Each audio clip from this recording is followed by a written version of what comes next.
Korang nak tengok combo warna purple? Korang tengok video ni sampai habis. Okay guys, kita ada combo untuk player-player Y15 V2.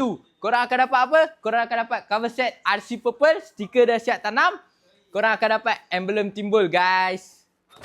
Takkan cover set je. Mestilah kita bagi sekali inner hitam kilat diamond original HLY. Korang akan dapat A to Z, sampan bawah dan cover rantai sekali guys.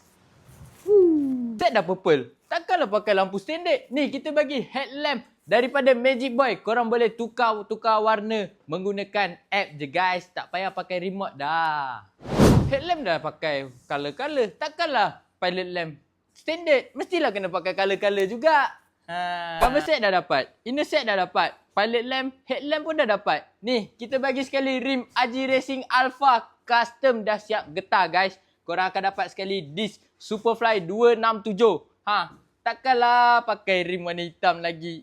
Mana ada zaman dah. 2025 orang pakai. Crazy colour guys. Motor dah lawa. Takkanlah pakai barang suspension standard. Ni, kita bagi mono NLK. Korang ada dua size. 203 dengan 205. Kita bagi sekali fork PPR dah lowered 1.5 inci guys.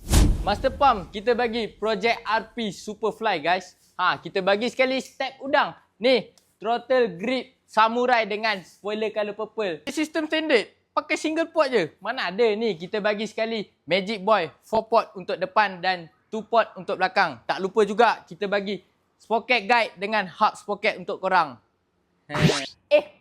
Barang terakhir, kita bagi skru salaya full set warna purple, washer purple. Korang akan dapat A to Z, korang akan dapat complete set.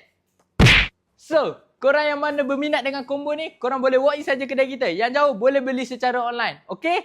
Korang jangan lupa follow, like, comment and share. Korang nak tengok combo apa pula lepas ni? Korang boleh komen dekat ruangan komen.